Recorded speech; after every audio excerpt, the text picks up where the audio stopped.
Temas que tienen que ver con las integrales dobles sobre regiones, ¿verdad? ¿Sí? Vamos a empezar trabajando sobre la teoría que nos va a servir para poder desarrollar estos integrales. Entonces tenemos, como lo que vimos en clase, es recordar de que si nosotros estamos sobre una función en un intervalo, ¿verdad? Tenemos aquí x, esto es y. Esto es y igual a f de x, que es la función, ¿verdad? ¿Sí? Y nosotros lo que queremos hacer es aproximar el área bajo la curva, ¿sí? Sería esta área que está acá. Entonces, si recordamos, lo que hacíamos era dividir el intervalo sobre el que queríamos el área en muchos pedazos, ¿verdad? ¿Sí? Y así formábamos rectángulos, es decir, este pedazo que está acá lo podríamos partir en este caso lo partimos en 4 pedazos, ¿sí? Y vamos formando rectángulos. Ven aquí los rectángulos, ¿sí?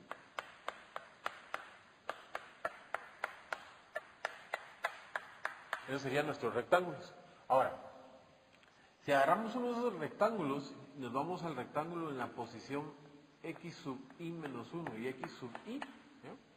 Vamos a decir que ese rectángulo tiene ancho x sub i menos x sub i menos 1, ¿sí? Que es igual a nuestro delta de x, que es el ancho de nuestro rectángulo. Como lo que queremos es encontrar el área del rectángulo, sabemos que eso es la base por la altura, ¿sí? Y la altura nos la está dando la función evaluada en un x sub i. Vamos a usar asterisco para decir que el valor que evaluemos de la altura puede ser cualquiera que esté dentro de este intervalo, ¿verdad? Entonces de ahí formamos el área del iésimo rectángulo, que es igual a f de x sub i asterisco por el delta de x sub i, ¿sí? Que es justamente la altura del rectángulo por el ancho del rectángulo. Eso sería el área de este rectangulito chiquito que está acá. Pero como lo que estamos haciendo es metiendo varios rectángulos abajo de la curva, tenemos que hacer la suma de todos los que podamos meter, que sería la suma de n igual a 1 hasta el infinito del f de x sub i asterisco por el delta de x sub i, ¿verdad? Y eso es una aproximación del área bajo la curva. ¿Qué era lo que hacíamos para que se mejorara la aproximación? Lo que hacíamos era hacer que este intervalo se hiciera muy pequeño. O metíamos un montón de rectángulos, que es lo mismo. Entonces, al hacer este intervalo muy pequeño, el área de todos los rectángulos se aproxima mejor al área bajo la curva. Entonces, para hacer eso, nosotros usamos como nuestra herramienta al límite. Decimos el límite de cuando delta de x tiende a 0, que es lo mismo que decir, hacemos, aquí es i y aquí es n. Es lo mismo que decir, hacemos n tender al infinito, ¿verdad? ¿De quién? De la suma esta, que sería la suma de i variando de 1 hasta n del f de x sub i asterisco por el delta de x sub i. ¿Ya? Entonces, esto que está acá ya es el área bajo la curva, ¿sí? Y se conoce como la integral de Riemann y la resumimos en esta S estilizada, ¿verdad? Decimos el intervalo sobre el que estamos encontrando el área bajo la curva de la función por el diferencial de x. Y eso es el integral que trabajamos de una sola variable. Entonces lo que yo quiero que hagamos hoy es que extendamos la idea de esta integral hacia una función que está en el espacio, y así vamos a ir subiendo de dimensión. Entonces, para eso tenemos que trabajar sobre la siguiente imagen que tenemos proyectada aquí en la pantalla, donde podemos ver, ¿sí?, de que la idea que mantuvimos del primer integral se mantiene, que sería, como los dominios ahora son dependientes del eje X y del eje Y, o sea, el dominio es una superficie plana. Nosotros establecemos un intervalo para X, un intervalo para Y y lo partimos en pedacitos, ¿sí? Entonces, en lugar de cada partición que le hacemos a este intervalo y cada partición que le hacemos a ese intervalo genera esta matriz que se ve ahí, ¿ya? Todos podemos ver la matriz. Esto sería, si agarramos uno de los pedacitos, ¿sí?, y le evaluamos el pedacito, lo que vamos a obtener es una columna, ¿verdad?, donde la base está dada por el cambio en Y y el cambio en X, ¿verdad? Y la altura nos la da el valor dentro del cuadrito evaluado en la función, por así. Ahora, aquí si lo ven, lo que estamos haciendo no es calculando un área, lo que estamos calculando es un volumen, que sería el área de la base por la altura, es el volumen de esa columna. Como nosotros lo queremos dentro de este rectángulo, lo que vamos a obtener es justamente la suma de un montón de volúmenes de columnas, ¿sí?, que lo podemos ver en la siguiente imagen. Se puede ver ahí que lo que hicimos fue ya, todos los rectangulitos ya les dimos su altura, y se empieza a generar ya un volumen que es a base de todas las diferentes columnas que fuimos metiendo de altura de la función.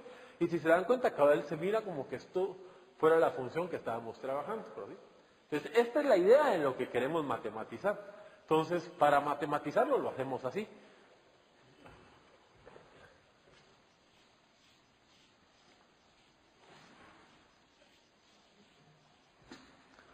Nosotros agarramos el dominio, ¿sí?, que es X y Y. Partimos X en el intervalo de A a B y Y en el intervalo de C a D. Hacemos particiones, ¿sí?,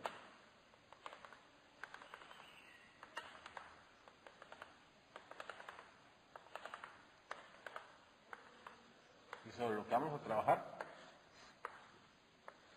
es sobre esa matriz, ¿sí?, o es decir, esa cuadrícula, ¿sí? Ahora, pensemos que tenemos muchos más cuadritos que los que están en el pizarrón, ¿sí? Le podemos llamar a este X sub I y a este X sub I. No, este sería X sub I menos 1 y este sería X sub I.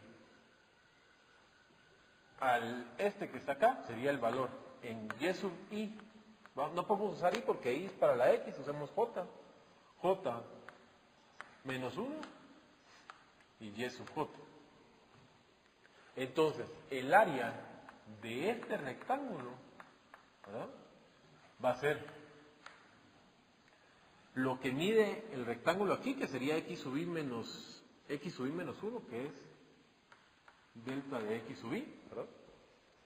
Y lo que mide aquí el rectángulo, que sería Y sub J menos Y sub J menos 1, y eso nos va a dar un delta de Y sub J. ¿Okay? Entonces, el área de ese cuadrito, esa cuadrícula, va a ser la multiplicación de estos dos deltas, y nos queda entonces que el área A y J es delta de A y J igual a delta de X sub I por delta de Y sub J. ¿Sí? Entonces ya tenemos el área de la base.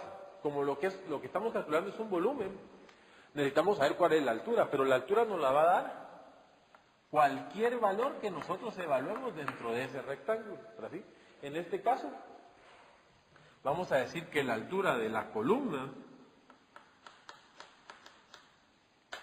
es igual a la función evaluada en un valor X sub I y en un valor Y sub J. Podemos poner asterisco. ¿Sí? Asterisco. Estos son dos subíndices, IJ y IJ. ¿Sí? Entonces nosotros nos colocamos en algún valor aquí, de aquí sale una columna y esa altura nos la está dando la función. ¿Sí? Entonces ya formamos nuestra columna. Entonces para formar el volumen, decimos que el volumen del IJésimo elemento de esta matriz va a ser igual a f de x sub ij asterisco por y sub ij asterisco por el delta de x sub ij delta de y sub ij. Ese sería el volumen de solo uno. Ahora, ¿qué tenemos que hacer? Bueno, lo que tenemos que hacer es sumarlos todos, ¿verdad? Pero necesitamos recorrer las filas y las columnas completamente. Entonces tenemos que variar dos subíndices, entonces aparecen dos sumatorias y nos queda la suma de i variando de 1 hasta n de la suma de j variando de 1 hasta m de f de x sub ij asterisco por y sub ij asterisco por el delta de a y j, que es el delta de a. ¿Cómo mejoramos esta aproximación? Pues lo que tenemos que hacer es hacer de que la norma esta, o sea, el delta de área, o sea, esta área que está aquí, se aproxime a cero. Entonces calculamos el límite de cuando la norma tiende a cero. Y lo que tenemos ahí es lo que se conoce como el doble integral de Riemann. Y se escribe o se resume como el integral doble, ¿verdad? En este caso podríamos poner desde A hasta B, desde C hasta D, de la función con respecto a Y primero y después con respecto a X. Es decir, primero sumamos las filas y nos vamos corriendo columnas, ¿verdad? O, que es lo mismo, el integral de C hasta D, del integral de A hasta B, de f de x, y, por dx de y. ¿Sí? Eso sería, primero estamos sumando columnas y nos vamos corriendo filas, ¿verdad? Y todo esto lo podemos resumir en el integral doble sobre la región B de f de x, y, diferencial de A, donde B es la caja esta que nosotros definimos, ¿verdad? Entonces, esto sería lo que es la definición del integral cuando estamos trabajando sobre una superficie, ¿verdad?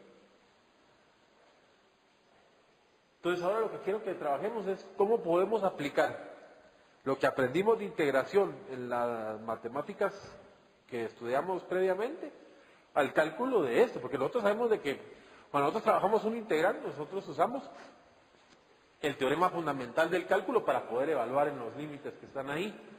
Entonces, ¿cómo podemos hacer para usar eso, para evaluar estos integrales? Entonces, hacemos lo siguiente.